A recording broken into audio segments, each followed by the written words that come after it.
Yo, what's going on, folks? It's me, Justin, and today we're talking about the 3 criteria I have for selecting new affiliate programs to promote. This comes from experience of either getting burned or promoting the wrong thing and seeing the effects and blah, blah, blah. So the 3 things are, drum roll, how long the program has been around, when is the last time, and if ever they have changed the terms, and then is there some, maybe not true MRR, but some semblance of recurring commissions available, as in I own the customer anytime they make a purchase in the future, I get a slice of that. So 1, how old the program is. You know, once you get to a point in, like, you have a website and you start getting some decent traffic, start ranking for some really cool terms, people start reaching out. Hey, can you promote mine? Hey, I have this new product or service. I saw that you have top alternatives to X that's ranking. Can I be featured on the list? In most cases, and I've learned this the hard way, no, you cannot. You know why? Because you are brand new. You don't have any proven longevity. You're probably a fly by night. You're here, and then, you know, in 6 months the website's gone, and those commissions are not paid out, or they have a problem with their banking and they have to resolve it, and it's just a pain in the ass. I'm looking more for programs that are established, that have, you know, that you can go in and look at, like, industry forums and see that people have been promoting them for a decade and they haven't gone anywhere. They're still there chugging along, and there's no issues with payments or late payments or whatever outside of the usual, like, oh, it's a holiday, 2 to 3 business days, whatever. And one of the things I've started doing is, when these companies reach out, I say, I'll put companies in quotes, when these people reach out with their product or service, I tell them, hey, yeah, I can promote your stuff, but you're gonna pay me for the content that's being created. And I just make a random number. Oh, it costs, you know, it might cost me, you know, $200 to get these articles written, but hey, yeah, $1,200 to get these 6 articles written. And we'll talk about, do an overall review. We'll talk about, you know, what the features, the benefits, all this kind of stuff is for your product or service. And most of the time, these companies don't have the budget for that, meaning that fly by night. They're not serious. They thought they were just going to, you know, in the case of, like, we'll say a SaaS, they bought some $50 script off of Code Canyon and thought that they're just going to recruit a bunch of affiliates to promote their stuff, and that's how they're going to grow their, you know, their new SaaS business. No, buddy. No. You don't have a budget to get articles written about your stuff. You know, PR, basically. You're not going to last. You 6 months from now, your website will be down and you'll be on to the next thing. So I don't like messing with new programs, because most of the time they don't stick around. If anything, and what I've done in the past additionally is, I've done, like, instead of doing a commission, you know, typical affiliate deal, well, like, hey, we can do a PPC deal. You're going to pay me for every single click I send over, and it's up to you and your, you know, whatever you have going on to convert that and close that, turn it into a paying customer, turn it into a whatever, however you make money, that's your job, not mine. And again, that usually lasts a couple weeks, and then they run out of money and they say, you know, we can't do this anymore. And I say, okay, click, delete, bye, or redirect to whoever does have the funds. So number 1, longevity. Number 2, when is the last time they changed their terms? I say that, like, because most of the time,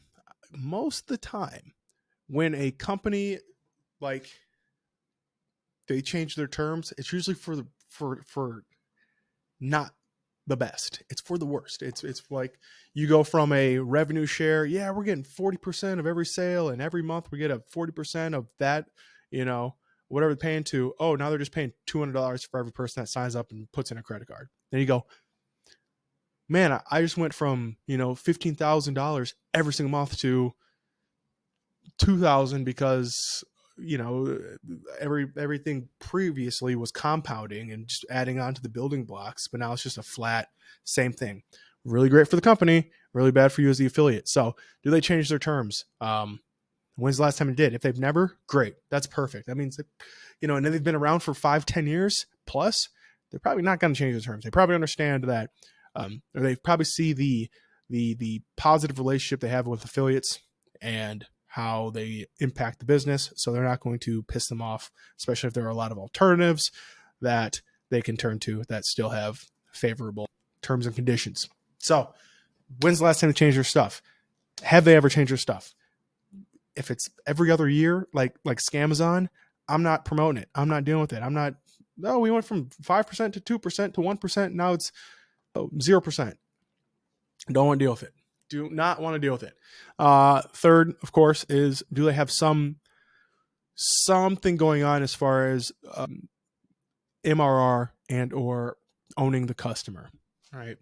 That's this last site that I made, the case study website. Most of the programs that most of the affiliate programs that I'm part of and promote on the site are ones where if somebody goes on and signs up, if they spend money tomorrow, if they spend money in 3 years, I will get that, I will get that commission, assuming my account is still active and alive and all that kind of stuff. Because I have the stats of the one program pulled up over here on the right side here.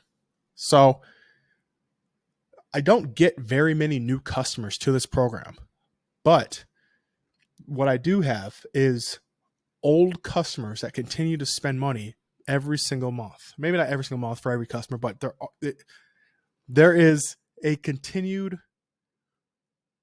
old customer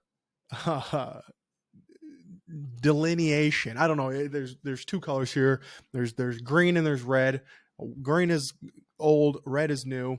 And you can just see that the green continues to grow very, very slowly, and the red continues to grow very, very slowly. But combined, they're both growing every single month. It might be, I might get on average 8 new spenders, but in the last 3 months, we went from 11 old spenders, 13, and then 16 old spenders.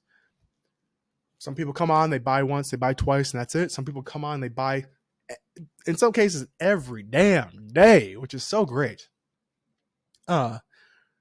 So if you're like, I don't know, if you're in, at the very least, if you're in some consumer good, assuming you're not doing some crazy like stuff like, I don't know, appliances, nobody needs to buy a dishwasher all the time. But if you're doing something like pets or cooking something or other, or I don't know, artwork, there's probably like at the very least some kind of like subscription box that you can promote to your audience. So you get something that is just continually coming in, even if it's, $2 for every sign up every month that they stay signed up. On a long enough timeline, that'll continue to grow to be something substantial, in that separates your earnings from your site's traffic. So if your site's traffic goes to 0, you will still get some money at the end of the day. Like I said, with the old spenders, if my site went to 0, I'd probably make, I don't know, at least half of what I made the month prior. That would probably continue on for months to years, just like a slow decay to, I don't even know if it would ever reach 0, because, I have Amazon books that were published in 2014, 15, 16 that still get some sales. Somebody's still buying those books. Somebody's still reading those books. And that hasn't been touched in almost nearly a decade at this point. Here in about 6 months will be a decade since the first time I published an ebook. And I think that's great. I think that's awesome. If I think what I might do is set up campaigns for the programs that can allow campaigns, and just put like 2024 or 2024, 2025. Then just see like, hey, everything before 2020 or 2024, that's how much that made. 2024, here's how much this made this year, and then seeing like 2026, how much from 2024 is still making money. So again, yeah, that's kind of it. That's my 3 criteria that I look at for selecting a new program. I go, hey, is this brand new, or has this been around for a while? Hey, when's the last time they changed their terms? Have they ever changed their terms? How unfavorable was it for the affiliate?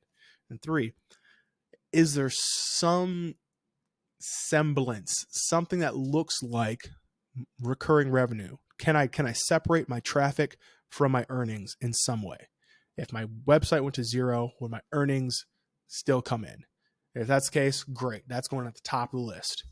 That's it.